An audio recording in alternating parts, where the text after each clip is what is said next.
우리 하나님 말씀 고린도전서 4장 보겠습니다. 고린도전서 4장 3절로 8절까지 다 같이 한 목소리로 같이 봉독하겠습니다.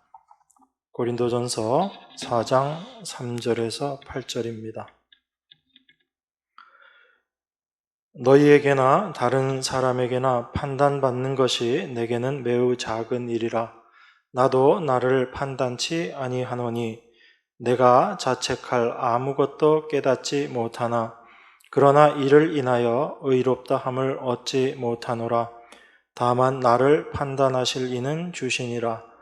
그러므로 때가 이르기 전 곧 주께서 오시기까지 아무것도 판단치 말라. 그가 어두움에 감추인 것들을 드러내고 마음의 뜻을 나타내시리니 그때 각 사람에게 하나님께로부터 칭찬이 있으리라. 형제들아, 내가 너희를 위하여 이 일에 나와 아볼로를 가지고 본을 보였으니 이는 너희로 하여금 기록한 말씀 밖에 넘어가지 말라 한 것을 우리에게서 배워 서로 대적하여 교만한 마음을 먹지 말게 하려 함이라. 누가 너를 구별하였느뇨? 네게 있는 것 중에 받지 아니한 것이 무엇이뇨? 네가 받았은즉 어찌하여 받지 아니한 것 같이 자랑하느뇨? 너희가 이미 배부르며 이미 부요하며 우리 없이 왕노릇하였도다. 우리가 너희와 함께 왕노릇하기 위하여 참으로 너희의 왕노릇하기를 원하노라. 아멘. 저희가 지난 시간에 그리스도의 일꾼의 의미에 대해서 생각했습니다. 우리가 일반적으로 생각하는 그런 일꾼의 의미와 바울이 이야기하는 일꾼의 의미가 다르다라는 것을 우리가 먼저 생각해야지 됩니다. 제가 자주 말씀드리지만 우리가 하나님의 말씀을 볼 때 우리 인간의 본성은 이 하나님의 말씀을 나의 유익을 위해서 또 인간의 시각에서 자꾸 바라보게 합니다. 그런데 감사한 것은 우리 안에 성령이 계시기 때문에 하나님의 영이 계시기 때문에 하나님의 뜻이 무엇인지를 우리에게 드러내 주시는 것입니다. 그래서 우리가 이 말씀을 볼 때도 우리 안에 내적인 싸움이 있을 수밖에 없습니다. 왜 그러냐면 어떤 구절들은 우리 인간을 중심으로 생각해도 참 유익하고 유용한 말씀인 것 같거든요. 그런데 그렇게 해석하게 되면 전체적인 하나님의 의도와는 다른 방향이 될 수 있기 때문에 그렇습니다. 그래서 하나님의 말씀은 하나님의 말씀으로 우리가 분명하게 받아야지 됩니다. 우리가 제일 많이 오해하는 것 중에 하나가 하나님의 일하심에 대해서, 성령님의 일하심에 대해서 우리가 많이 오해합니다. 우리가 늘 하나님의 일하심을 고백하고 이야기하지요. 그런데 정말 우리들의 삶 가운데 그 하나님의 일하심을 인정하고 있는 모습으로 우리가 살아가는가, 이건 좀 생각해 봐야지 됩니다.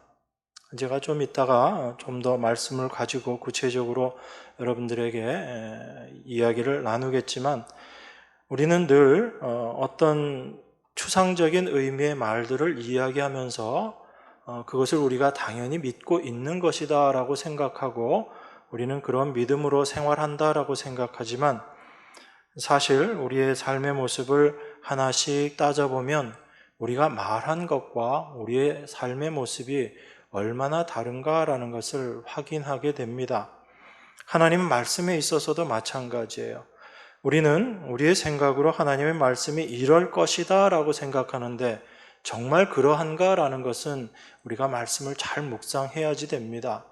그래서 베레아 성도들을 신사적이다라고 이야기하면서 그들이 말씀을 받고 그리고 정말 그러한가라고 성경을 상고했다라고 이야기합니다. 그 성경을 상고한다는 의미는 인간의 지혜로 성경을 더 풀어보고 무엇이 옳은가 그른가를 따진다는 의미가 아니라 성령의 도우심을 구하면서 하나님의 말씀을 하나님의 말씀으로 볼 수 있도록 해달라는 간절함으로 말씀을 대하게 될 때 하나님께서 그 말씀을 당신의 자녀들에게는 분명 열어주시기 때문에 그 안에서 하나님 말씀의 의미를 올바로 깨달을 수 있다라는 것입니다. 그런 의미에서 현대 기독교가 제일 많이 오해하고 있는 것 중에 하나가 인간의 행위에 대한 부분입니다. 성경은 철저하게 인간의 행위에 대해서 무가치하다라고 그렇게 이야기합니다. 그런데 우리가 실제 이 성경의 말씀대로 우리 인간의 행위를 바라보고 있는가 하면 그렇지 않다라는 겁니다. 우리는 구원을 이야기할 때 분명히 인간의 행위의 무가치함, 무능력을 이야기를 합니다. 그런데 우리의 삶을 이야기할 때는 우리의 태도와 생각이 달라지는 거예요. 구원은 분명히 인간의 행함이 아닌 하나님의 용서의 은혜로 되는 것이지만 구원받은 사람의 증거, 그것은 행함으로 나타나야지 된다라고 우리는 그렇게 생각합니다. 그럼 이것이 정말 하나님의 말씀과 정확하게 맞는 것인지에 대해서 우리들이 고민을 해봐야지 된다라는 것입니다. 하나님의 대사도라고 이야기하는 사도 바울, 우리는 그 사도 바울을 본받아야 되겠다라고 이야기하고 바울 자신도 너희는 나를 본받아라 라고 그렇게 이야기하지만 우리가 본받아야 할 사도 바울을 우리가 올바로 이해하고 있는가라는 것입니다.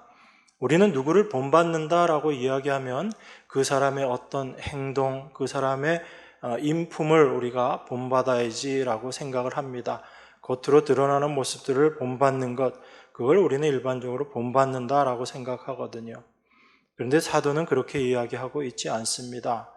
오히려 사도는 자기의 모든 행함, 그 모든 것들은 비록 자기의 손과 발, 자기의 몸을 통해서 하나님께서 일하셨지만 그 모든 일을 하신 분은 내가 아니다, 하나님이다 라고 그렇게 이야기합니다. 이게 사도 바울의 시각이거든요.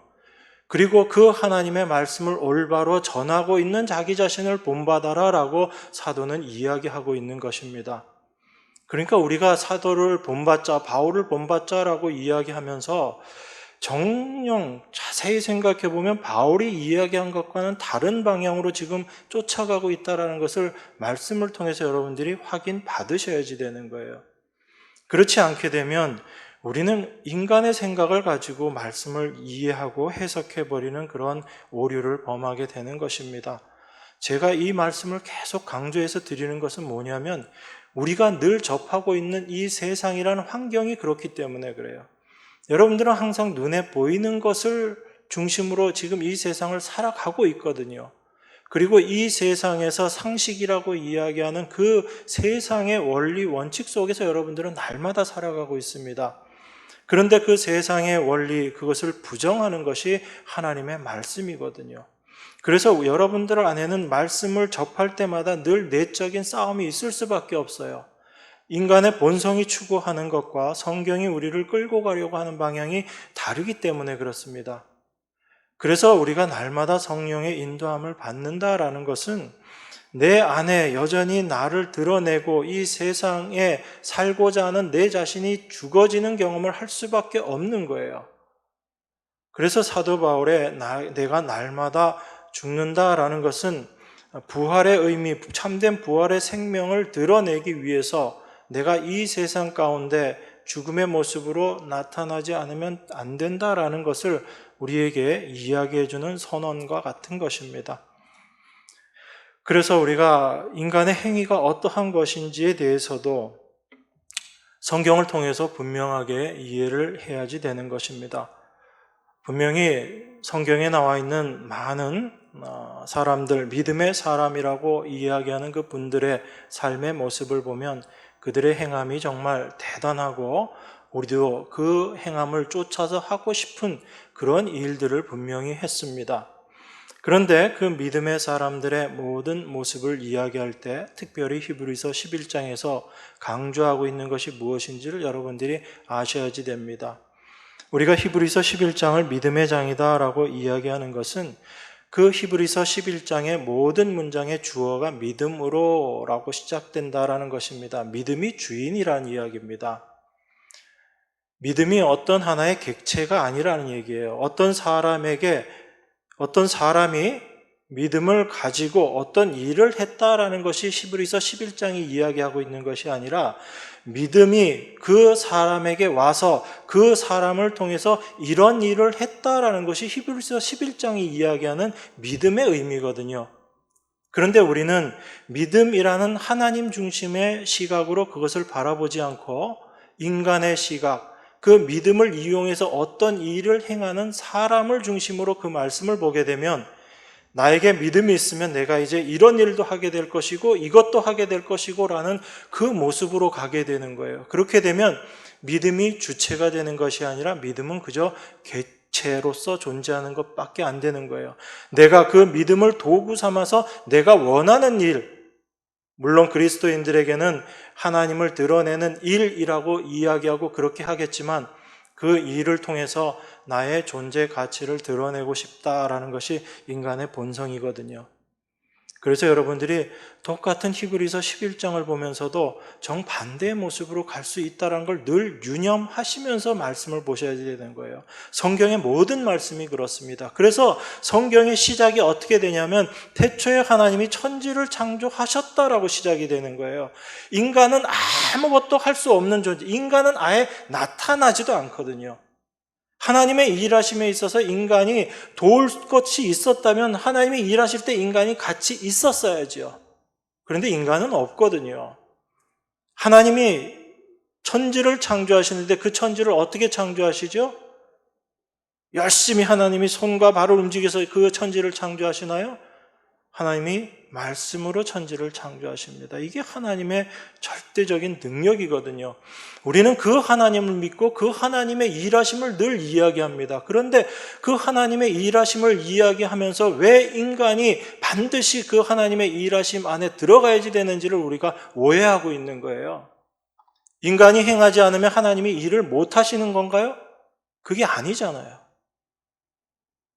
하나님은 왜 인간을 들어서 쓰시는지를 우리가 올바로 알지 못하면 참된 하나님의 일하심의 의미가 무엇인지 우리가 알지 못하고 우리가 하나님이 일하십니다라고 날마다 고백은 하면서도 그 하나님의 일하심을 부정하는 삶의 모습으로 우리가 행할 수 있다라는 것입니다.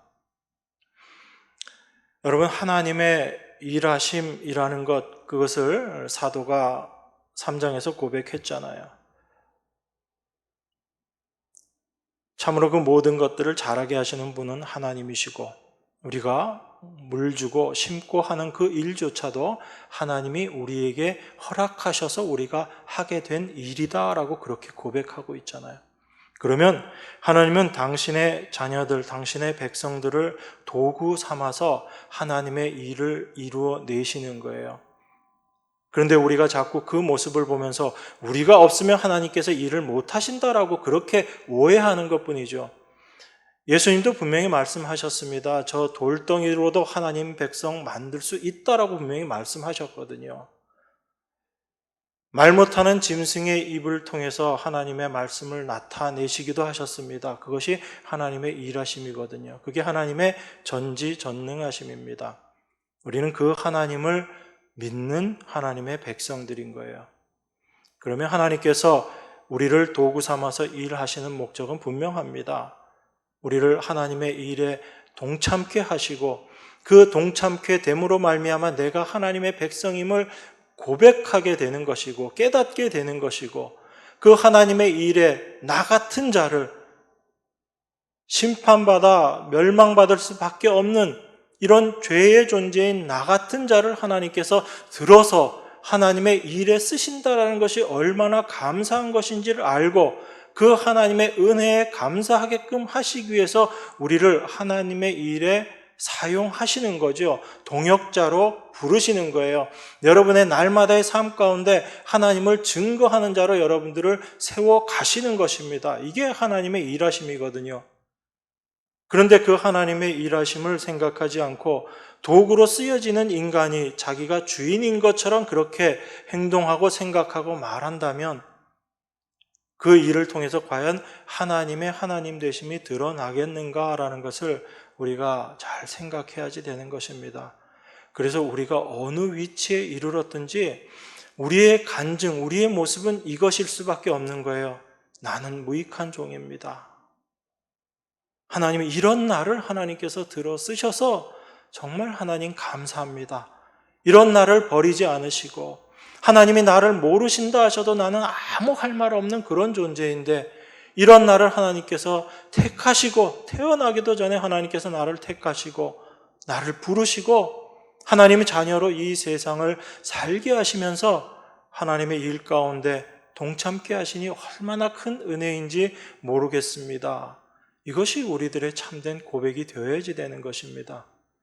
그렇게 되지 않으면 우리는 무엇을 하나 하더라도 그것이 내가 한 것인 양 그렇게 오해하고 있다라는 것입니다.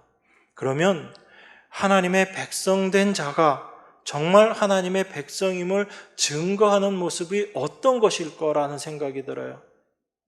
구원은 은혜로 받았지만 우리의 하나님 자녀됨은 우리의 행함으로 증거해야지 된다라고 할 때 그 행함이 어떤 것이겠냐고요. 그 행함의 의미가 무엇인지를 여러분들이 잘 아셔야지 되는 겁니다. 우리가 생각하는 그런 행함이 아니다라는 거예요. 나는 하나님 앞에 심판받을 수밖에 없습니다라는 자기 부인의 고백, 이것이 성경이 이야기하고 있는 참된 행함이거든요. 그래서 나는 하나님이 행하시지 않으면 아무것도 할 수 없는 존재입니다 라는 것을 고백하는 행함, 이게 성경이 이야기하는 참된 행함이고 이것이 하나님 백성된 증거로서의 행함이라는 것입니다. 그래서 믿음이 그 안에 있으면 그 믿음은 그 사람 안에서 행함의 모습으로 나타날 수밖에 없는 것입니다. 그게 바로 성경이 이야기하는 행함이다라는 걸 여러분들이 분명히 이해하시고 말씀을 보셔야지 됩니다. 하나님의 일방적인 은혜라는 것에는 우리 인간의 어떤 조건이나 어떤 자격도 없다라는 것을 분명하게 이야기하고 있다라는 것을 생각하셔야지 돼요. 그러니까 사도가 우리를 그리스도의 일꾼으로 여겨달라라고 그렇게 이야기하는 것은 사도를 통해서 되어진 그 모든 일들을 사람의 노력, 사람의 실력의 결과로 보지 말아달라는 이야기입니다. 그것은 오직 그들을 부르시고 도구로 사용하셔서 그 일하신 모든 것들을 완성하신 그 하나님의 일하심을 올바로 바라보라라는 의미에서의 그리스도의 일꾼으로 여겨달라라고 이야기하는 것입니다. 그래서 그 그리스도의 일꾼의 모습은 하나님의 비밀을 아는 것으로 나타나는 거죠. 이 세상은 하나님을 알지 못하기 때문에 하나님의 비밀이 무엇인지도 알지 못합니다. 그 하나님의 비밀은 성령이 임하심으로 말미암아 성령이 우리 안에서 깨닫게 하심으로 알게 되는 거죠. 세상 사람들은 알 수 없는 것이 바로 하나님의 비밀, 그리고 그 일을 하는 것이 바로 그리스도의 일꾼으로서의 일함의 모습이다라는 것을 우리가 생각해야지 됩니다. 그래서 우리가 사도 바울을 보면서 그 사도 바울을 그 모습으로 하나님의 사도의 모습으로 이끌고 인도하고 계시는 그 믿음을 우리가 분명히 이해해야지 되고 그 믿음을 알게 될 때 사도의 사도됨이 어떠한 것인가 그것을 우리가 분명하게 알 수 있습니다. 오늘 읽은 본문 3절이 이렇게 이야기합니다. 너희에게나 다른 사람에게나 판단받는 것이 내게는 매우 작은 일이라. 나도 나를 판단치 아니하노니 내가 자책할 아무것도 깨닫지 못하나 그러나 이를 인하여 의롭다함을 얻지 못하노라. 다만 나를 판단하실 이는 주시니라. 이렇게 이야기합니다. 우리가 지금껏 보아왔듯이 고린도 교회에는 사람을 중심으로 하는 분파가 있었습니다. 그 분파가 있었다라는 이야기는 어떤 그룹은 서로 상대방 다른 그룹을 비난하고 판단하는 그런 모습이 있었다라는 이야기죠. 우리가 이번 그 대선 과정에서도 봤지 않습니까? 이 파가 나누어져 있다 보니까 서로 상대방의 잘못된 것들을 지적하고 비판하고 비난하고 그 모습들이 너무나 분명하게 드러나는 것을 우리가 볼 수 있었습니다. 분파가 나눠져 있었고 분쟁했다는 이야기는 바로 그런 거거든요. 여러분 한번 생각해 보십시오. 바울파가 있었습니다. 아볼로파가 있었고요. 게바파가 있었어요. 베드로파라는 이야기죠. 만약에 그 그룹들이 바울이 이전에 어떤 일을 행했는지를 안다면 그거 가지고 비난 안 했겠습니까? 바울이 고린도 교회에 와서 말씀을 전해서 그 교회가 생겨난 것이지만 사실 그 모든 것들이 하나님의 일하심이지만 어쨌든 그 고린도 교회 안에 바울을 추종하는 그룹이 생겼고 또 다른 그룹들이 생겼습니다. 그러면 다른 그룹 입장에서는 바울을 추종하는 사람들에 대해서 어떻게 얘기했을까요? 너 바울이 어떤 사람인지 아니? 그리스도를 핍박했던 사람이야 라고 그렇게 비난하고 그 바울의 사도됨을 부정하고 그랬지 않았겠어요? 분명히 그런 일들이 있었다라는 이야기입니다. 베드로파 쪽에 속하지 않은 사람들은 어떻게 이야기했을까요? 베드로가 예수님을 3번 부인했던 사실을 만약에 알았다면 예수님의 수제자라고 이야기하는 그 베드로가 예수님을 3번이나 부인했던 그 사실을 알았다면 그거 가지고 비난 안 했을 것 같아요? 분명히 비난했겠죠. 너희가 추종하고 있는 베드로가 원래 그런 사람이야. 그렇게 얘기했을 거 아닙니까? 그래서 우리는 아볼로를 쫓아. 겉으로 보기엔 흠도 없고 얼마나 말도 잘해. 그래서 우리는 아볼로를 쫓는 거야. 그랬을 겁니다. 이게 사람이 분파로 나눠졌을 때의 모습이거든요.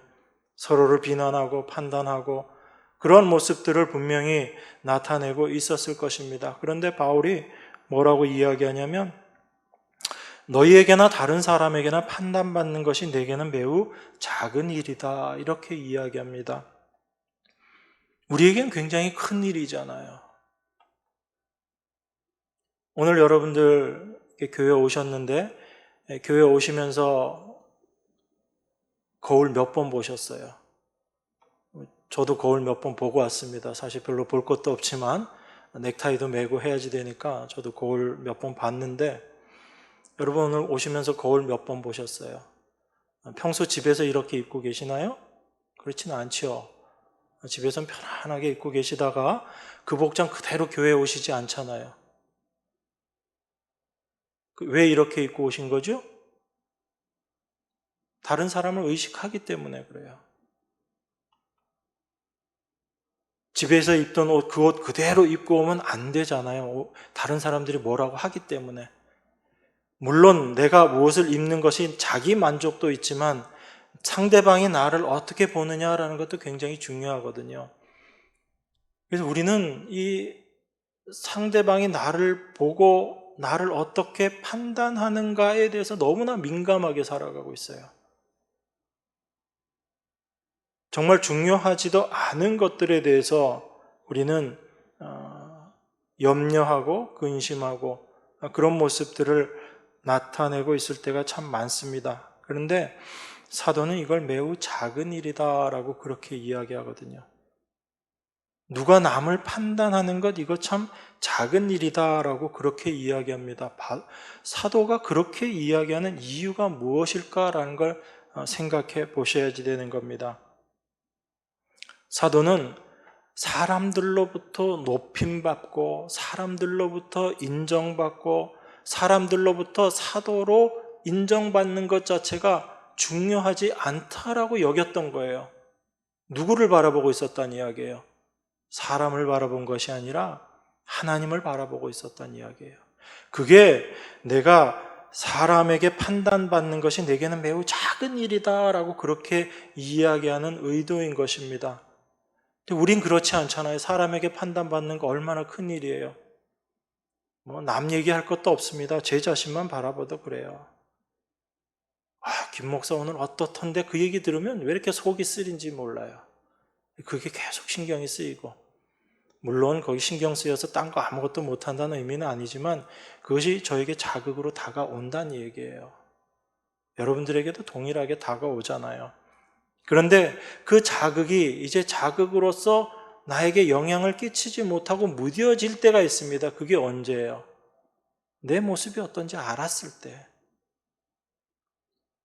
누가 나를 찌르는데 그 모습이 나에게 있어요. 내가 알고 있어요. 사실 알고 있어도 누가 그거 지적하면 사실 기분은 별로 안 좋거든요.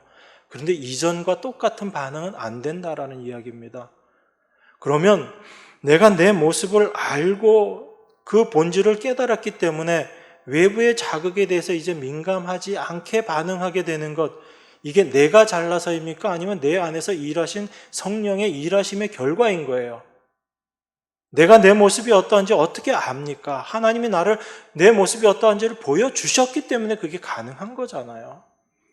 그러면 내가 그렇게 되는 그 모습, 그 결과물조차도 내가 잘나서 이제는 내가 인격이 쌓여지고 내 인격이 변화되어서 그런 것이 아니라 내 안에 계신 성령으로 말미암아 그 하나님의 일하심으로 말미암아 내가 그 모습이 된 거죠.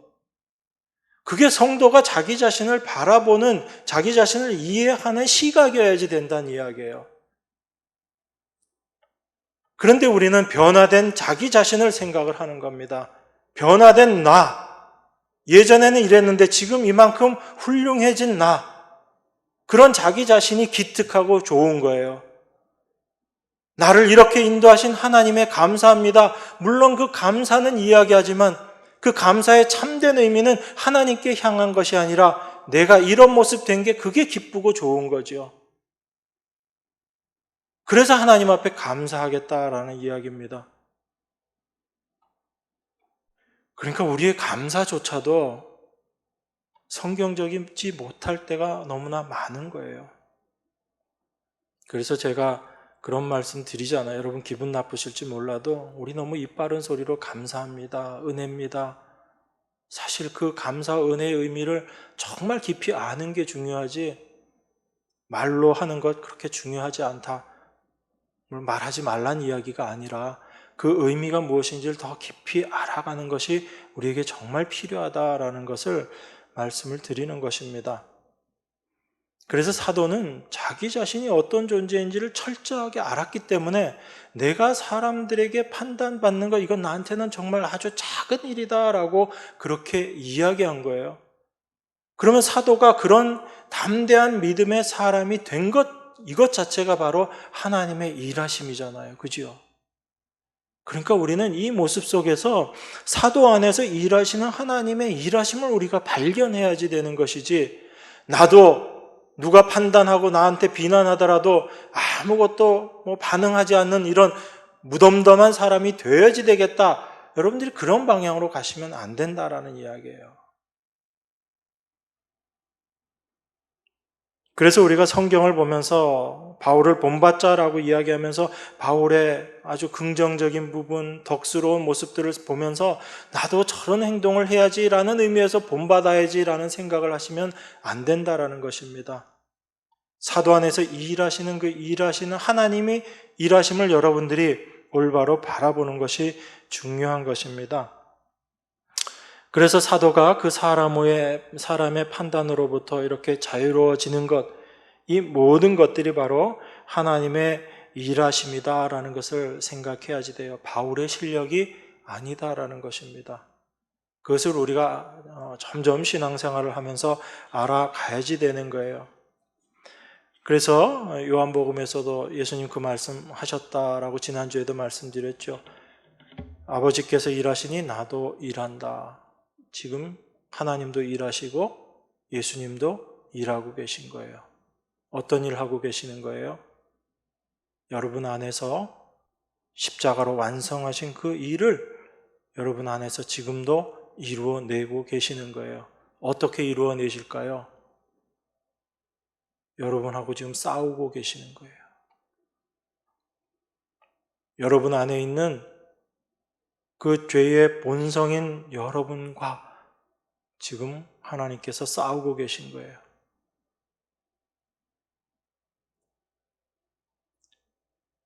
그 하나님과의 싸움을 올바로 아는 자들이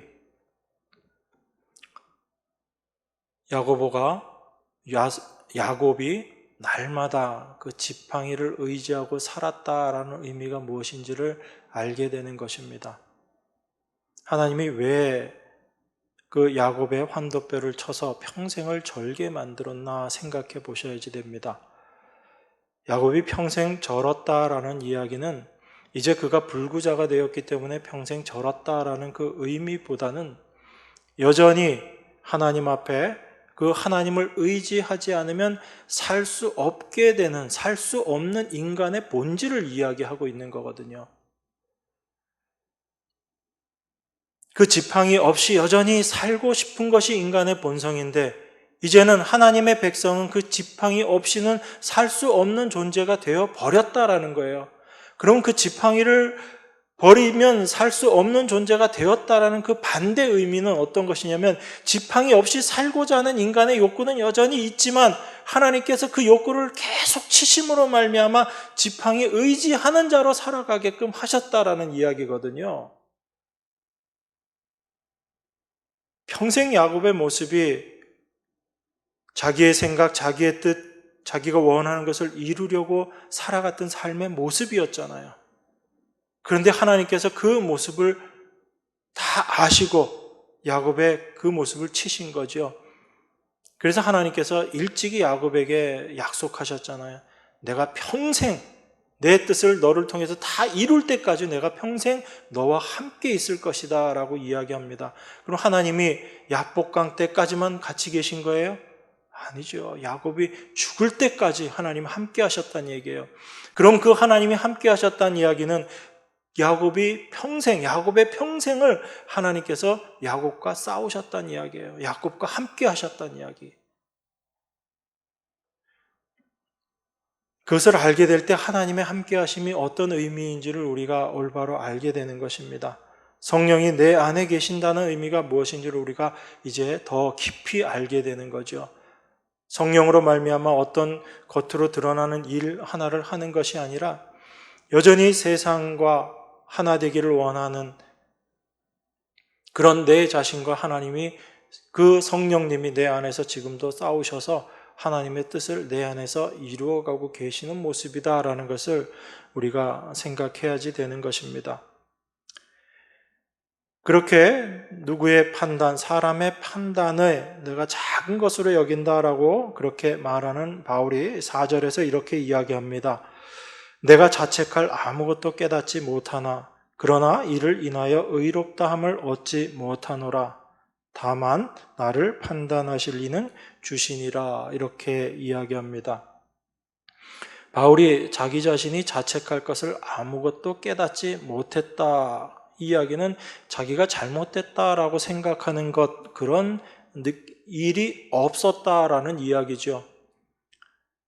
물론 이게 바울이 아무 잘못도 하지 않고 정말 그러했다라고 그 의미로 볼 수는 없습니다. 사도 바울이 내가 날마다 죽는다라는 그 고백 속에 자기의 본성을 늘 경험하고 있었다라는 것을 우리가 알기 때문에 내가 자책할 아무것도 깨닫지 못하나의 의미를 나는 아무것도 잘못하는 것이 없이 이제 내가 지금 살아가고 있다, 이 의미로 이해할 수는 없어요. 그러면 이 바울이 이렇게 말하고 있는 의미가 무엇인가를 연결되는 말을 통해서 확인해야지 됩니다. 이게 지금 바울이 하고 싶은 얘기거든요. 내가 자책할 아무것도 깨닫지 못하나 그러나 이를 인하여 의롭다함을 얻지 못하노라. 이게 지금 바울이 이야기하고 싶은 거거든요. 내가 비록 자책할, 내가 아무리 생각해도 내 안에 그 어떤 죄를 발견할 수 없다라고 할지라도, 내가 그러한 삶의 모습을 나타낸다 할지라도 이것으로 인해서 내가 의롭다함을 받지는 못한다라는 이야기예요. 인간이 이런 모습으로 살아낸다 하더라도 그 인간이 의롭다라고 할 수 없다라는 것이 지금 바울이 하고 싶은 이야기거든요. 그런데 우리는 어때요? 내 안에서 이런 잘못된 것들을 발견하지 못하고 정말 내 안에 내가 이제 죄도 안 짓네 이런 생각이 들면 어떤 마음이 들까요? 바울처럼 그래도 내가 이걸 의롭다고 얘기 못해. 그것보다는 우리는 오히려 반대의 모습으로 가겠죠. 제가 여러분들을 너무 이렇게 낮게 생각하는 것인지 모르겠지만 인간의 본질이 무엇인가를 자꾸 생각해 보자는 이야기예요. 바울은 자기 자신에게서 자책할, 책망할 아무것도 깨닫지 못하게 되는 그 상황일지라도 그것으로 인해서 내가 의롭다함을 얻지는 못한다라고 이야기합니다. 그게 인간의 한계라는 거예요. 어떤 모습으로 산다 할지라도 그것으로는 의로워질 수 없다라는 것, 그리고 의를 나타낼 수 없다라는 것이 바울이 이야기하는 것입니다. 참된 의는 인간에게서 나올 수 없다라는 것을 바울이 지금 이야기하는 것입니다.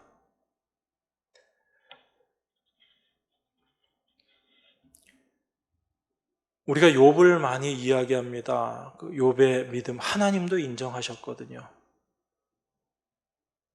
그래서 우리는 욥기 서두에 나와 있는 그 하나님의 말씀을 이야기하면서 욥이 이야기하는 그 내용들을 우리가 좋게 바라보고 좋게 인용하는 경우들이 많습니다.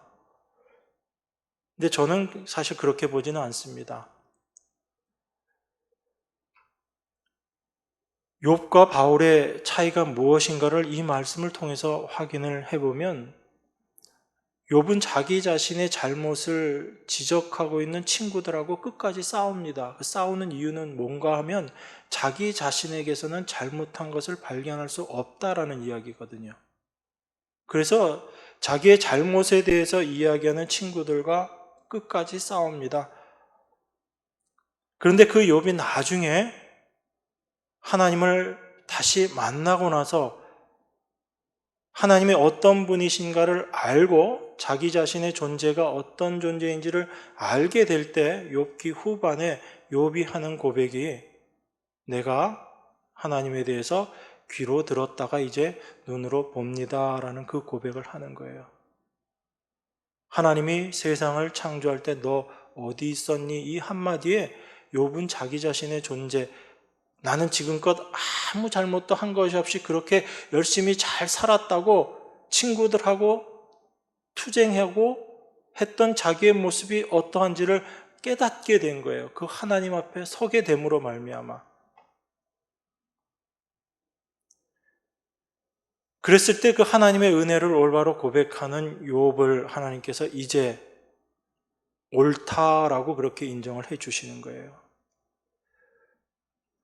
반면에 바울은 자기 자신이 자책할 것이 아무것도 없다 할지라도 이게 나에게 의가 되지 않는다라고 고백하는 겁니다. 욥과 바울의 차이가 그런 거예요. 욥은 자기 자신이 자책할 것이 없기 때문에 그것을 자기의 의로 생각했거든요. 그런데 바울은 자기 자신이 자책할 것이 아무것도 없다라는 것을 알았지만 그것이 자기의 의가 아니라 하나님께서 자기를 그렇게 끌고 가신 하나님의 일하심이었다라는 것을 아는 거예요. 그러니까 욥의 순전함, 그 모든 것들은 사실 욥 안에 욥에게 하나님이 함께 하셨음으로 말미암아 드러나고 나타난 일이었다라는 것을 하나님께서 말씀하신 거죠. 욥이라는 인간 자체를 하나님께서 인정하신 것이 아닌 것입니다. 그런데 우리는 성경의 말씀들을 보면서 누구처럼 되어야지 되고 누구처럼 되어야지 되고 그렇게 그 사람의 어떤 행한 것을 쫓아가려고 하는 것들이 우리 마음속에 너무나 많이 있는 거예요. 우린 거기서 벗어나야지 됩니다. 하나님의 일하심이 무엇인지를 우리가 분명히 생각해야지 되는 거죠. 그래서 그 하나님의 일하심, 그 주님의 일하심 안에는 우리 평생에 우리와 싸우시며 하나님의 뜻을 우리 안에서 이루어내시고 완성해 가시는 그 하나님의 일하심이 있다라는 것을 우리가 생각해야지 됩니다. 그래서 하나님이 우리 안에서 우리와 함께 싸우심으로 말미암아 우리가 말씀에 굴복하게 되고 그 말씀에 굴복되어짐으로 말미암아 하나님께서 우리를 통해서 하나님의 하나님 되심을 드러내시는 것입니다. 그래서 어찌 보면 하나님의 우리 안에서의 일하심은 우리로 하여금 죄를 범하지 못하도록 막으시는 것이 아니라 오히려 우리 안에 있는 죄가 무엇인지를 보게 하시는 거예요. 그래서 이 인생 살아가는 것이 내 힘으로 가는 것이 아니다라는 것을 알게 하시는 거죠. 여러분들로 하여금 하나님께서 죄에 짓도록 하신다라는 의미가 아니라 우리 안에 있는 죄가 무엇인지를 깨닫게 하시는 것. 그래서 참된 인생은 우리가 어떻게 살아가게 되는가라는 것을 알게 하시는 하나님의 인도하심, 이게 바로 하나님의 일하심인 것을 여러분들이 분명히 아셔야지 됩니다. 그래서 하나님의 은혜와 사랑이 아니면 아무것도 할 수 없는 존재임을 깨닫게 하시고 고백하게 하셔서 그 하나님의 은혜 앞에 무릎 꿇는 자로 우리를 인도하시는 것, 이게 바로 하나님의 일하심인 거예요. 바울은 5절에서 이렇게 이야기합니다. 그러므로 때가 이르기 전 곧 주께서 오시기까지 아무것도 판단치 말라. 그가 어두움에 감추인 것들을 드러내고 마음의 뜻을 나타내시리니 그때 각 사람에게 하나님께로부터 칭찬이 있으리라. 그렇게 이야기합니다. 주님께서 오시기까지 아무것도 판단하지 말라라고 이야기합니다. 그렇게 말하는 이유가 바로 주께서 일하시기 때문이에요. 하나님께서 일하시기 때문에 우리가 아무것도 판단해서는 안 되는 것입니다. 우리 눈으로 보기에는 이런 것 같고 저런 것 같고 저 사람은 왜 그럴까? 저 교회는 왜 저럴까? 우리가 여전히 그 안에 일하시는 하나님의 일하심을 우리가 바라보지 못하기 때문에 비판하고 판단하는 것입니다. 그래서 베드로 후서 3장 15절에 나와 있는 그 말씀처럼 주님의 오래 참으심이 우리에겐 구원이 될 수밖에 없는 거예요. 정말 주님이 참지 않으셨다면 우리 누구도 하나님의 구원 앞에 나아갈 수 없는 그런 존재들인 것을 우리가 알게 되는 것입니다. 하나님께서 우리 안에서 뜻하신 것을 이루시기까지 주님께서 오래 참으시며 일하심으로 말미암아 우리의 구원이 완성되는 거예요.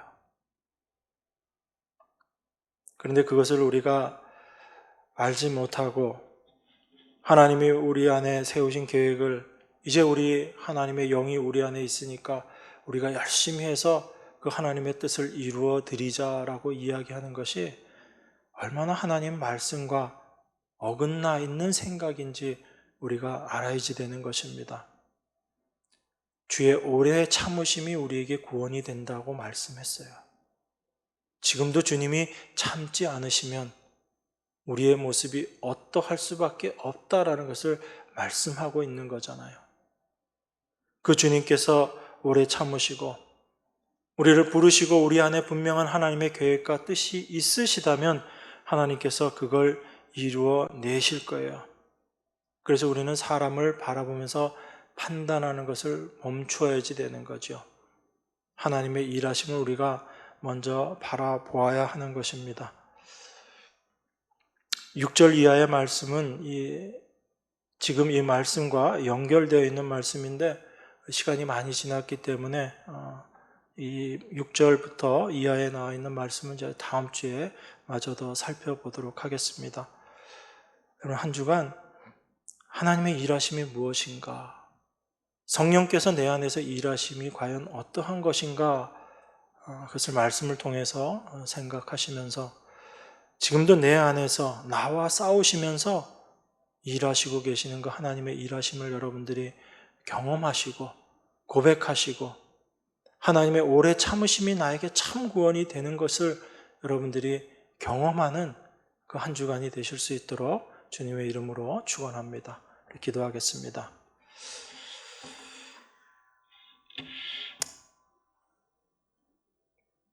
영원한 죄와 심판의 존재인 우리 안에서 지금도 하나님께서 일하시며 하나님의 뜻을 우리 안에서 이루어 내시는 줄 믿습니다. 우리의 믿음이 어디를 향해야 하는지를 올바로 깨닫게 하시고 믿음의 삶을 살아감이 무엇인지를 또한 알게 하셔서 우리가 이 세상에서 하나님 백성으로서의 삶을 올바로 살아갈 수 있도록 하나님 인도하여 주실 줄 믿습니다. 이것이 우리 안에 참된 소망이 되게 하시고 그 믿음의 길을 갈 때 우리가 그리스도의 일꾼으로서 하나님의 비밀을 이 세상 가운데 온전히 드러내며 선포함으로 하나님의 영광을 나타내게 되는 줄 믿습니다. 참된 하나님의 일하심을 우리 안에 올바로 깨닫게 하시고 오직 그 하나님만을 소망하는 저희들 삶 되게 하여 주시옵소서. 예수 그리스도 이름으로 기도드리옵나이다. 아멘.